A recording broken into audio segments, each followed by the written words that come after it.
kulan wacan meel walba caalamka joogtaan ku soo dhawaada barnaamijkeena wararka siyaasadda iyo sirdoonka qodobada aad ku daawan doontaan waxa kamid ah burcad internetka oo ka soo jeeda dalka Masar ayaa jabsatay website-yada Ethiopia si ay u helaan xog la xiriirta webiga Niilka caalamka oo isha ku haya Turkiga oo yeeshay ciidamada badda ugu awoodda badan dunida casriga ah banaanbaxyo iyo qaraxyo waaweyn oo gilgilay caasimadda Addis Ababa ee dalka Ethiopia qodobada iyo kuwa kale ayaad ku daawan doontaan u diyaar garooba isagoo fidsan iyadoo uu si ballaaranay muranka diblomaasiyadeed ee Ethiopia iyo Masar ee salka ku haya biyo xireenka lagu dhisay 4.8 bilyan oo dollar ayaa burcad u dhalatay Masar waxay weerar internetka ku qaadeen website-yo ay leedahay dawladda Ethiopia toddobaadkii la soo dhaafay labada dawladood ayaa muddo sanad ah ku muransan biyo xireenka Ethiopia ay ka dhisayso webiga Niilka kaasoo 90% ay 100 milyan oo Masaari ay ka helaan biyaha ay cabaan burcad internetka u dhacda ayaa jabsatay website-yada Ethiopia burcad oo sheegtay in ay ka tirsan yihiin kooxda Cyberiniska ayaa fariimo uga tagtay internetka xarun tababar oo ay leedahay ciidamada Ethiopia iyaga oo ku dooday dagaal ka dhan ah biyo xireenka Niil iyaga oo ku guudiyay dagaal ka dhan ah biyo xireenka Niil iyo in habaarkii Fircoon ku dhacay dalka Ethiopia taasoo u muuqata in aan waxba la isula harin inta ugu badan website-yada loo dhacay oo ay aragtay warbaahinta aan qoraalkan ka soo xiganay waxaa ku jiray fariimo ka samaysan sawir gacmeedkii hore ee Masar haddii heerka webiga uu hoos u dhaco ciidanka Fircoon ayaa degdegi doona waxayna soo noqonayaan kaliya markii ay xoreeyaan biyaha webiga Niil ayaa looga tagay fariin noocaas ah fariimo la mid ah oo ay ku jiraan astaanta kooxda ayaa looga tagay 12 kale website-yo dawladeed ah fariimaha ayaa u dabaaldegaya madaxweynaha Masar Abdel Fattah al-Sisi ma jiro xiriir la og yahay oo ka dhaxeeya kooxda iyo dawladda Masar war ay soo saartay hay'adda amniga internetka Ethiopia ayay ku sheegtay in ay awood u leedahay ka hortagga weerar internetka ah oo xoogan inkastoo fariimihii iyo sawiradii meesha laga saaray haddana inta badan website-yadii la beegsaday hawada ayay ka maqnaayeen sabtidii la soo dhaafay 27kii bishii la soo dhaafay Masar waxa ay leedahay taariikh hanjabaad military oo ka dhan ah biyo xireenka laga dhisay Niil 1979kii madaxweynihii Masar Anwar Sadat ayaa sheegay in waxa kaliya ee Ethiopia dagaal gelin kara ay tahay biyaha webiga Niil iyadoo ay muuqato guul darro diblomaasiyadeed wada hadallada muuqaal ah ayaa dhexmaray Masar Ethiopia iyo Suudaan waxaana dhexdhexaadinayay madaxweynaha Koonfur Afrika oo matalayay Midowga Afrika sida ay wararku sheegayaan dawladda Ethiopia ay ogolaatay in ay hakiso buuxinta biyo xireenka 2 toddobaad oo kale weerarka dhanka internetka ah ee ay qaadeen kooxda fadhigood yahay Masar ayaa u muuqata in uusan saameyn badan ku yeelanin wada xaajoodka socda si kastaba ha ahaatee wararkii ku soo kordha waxaad ku daawan doontaan wararkeena dambe qorshaha fog ee Ankara ayaa la sheegay in uu yahay in ay yeelato ciidan badeed oo xoog badan waxayna taadurba ka muujisay xeebaha bariga badda dhexe walow ay Turkiga muddo dheer oo 60 sanadood ka badan ay ka tirsanaayeen gaashaanbuurta NATO misna intii uu jiray hoggaanka madaxweyne Rajab Tayyip Erdogan waxay Ankara ku guuleysatay in ay noqoto dal leh wax soo saar ciidan oo maxalli ah waxay bari dhaweed u babac dhigeen ciidamada badda Faransiiska Gariiga iyo Masar oo u dhawaan waayay maraakiibta Turkiga ee u raran dhanka Liibiya halkaas oo sidoo kale kula xifaltamay Ruushka waxay ciidamada badda Turkigu haatan ka mid yihiin 10 ciidan badeed ee caalamka ugu xoogan iyaga oo dhista qaar badan oo ka mid ah maraakiibteeda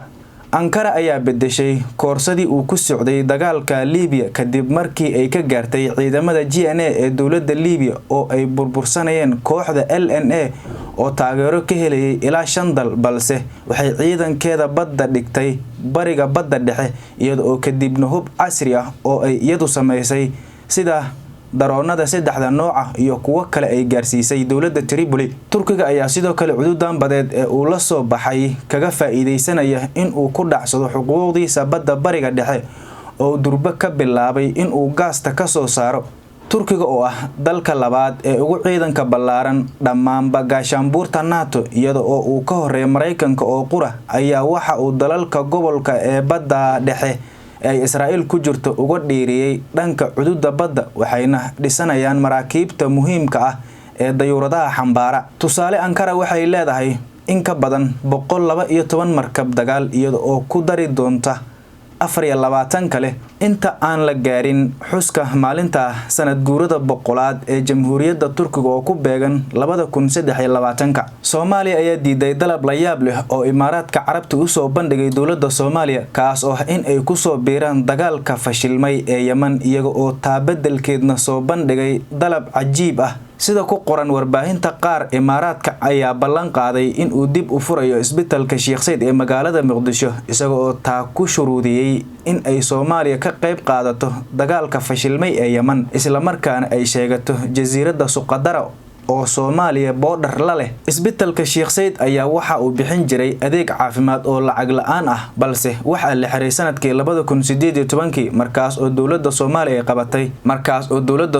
ay qabatay lacago malaayiin ah oo ay Imaaraadka ka soo dejiyeen garoonka Aadan Cadde waxayna gawaari ku rarteen wax kasta oo dhex yaalay. isbitaalkan ayaa waxaa leh sirdoonka Imaaraadka Carabta balse Soomaalidu ma oga waxa uu ka turjumi jiray siyaasadda arrimaha dibadda Imaaraadka iyo galaangalka ay ku leedahay gudaha Soomaaliya. Soomaalidu ma ahan alaab raashin ah oo loo adeegsado fulinta baahida Yemen waa dal aanu daris iyo walaalnahay oo madax banaan ayaa uu yiri wasiirka arrimaha dibadda Axmed Ciise Cawad. Dunidu waxay Suqadara u aqoonsan tahay dhul ka tirsan Yemen iyada oo sida ahayd tan iyo ahdiyadii hore ayaa uu daba dhigay walow aan mid dambe la isku raacsanayn. qaar ka mid ah jasiiradan istiraatiijiga oo wax badan ka qaadata biyaha maxalliga ah ee Soomaaliya u arka mid ay Soomaaliya leedahay iyaga oo aad ugu dhow gobolka bari ee Soomaaliya waxaana 210 kiiloomitir la sheegay in ay Soomaaliya qaramada midoobe hor dhigtay codsi ah in la go'aamiyo maqaamka jasiiradan.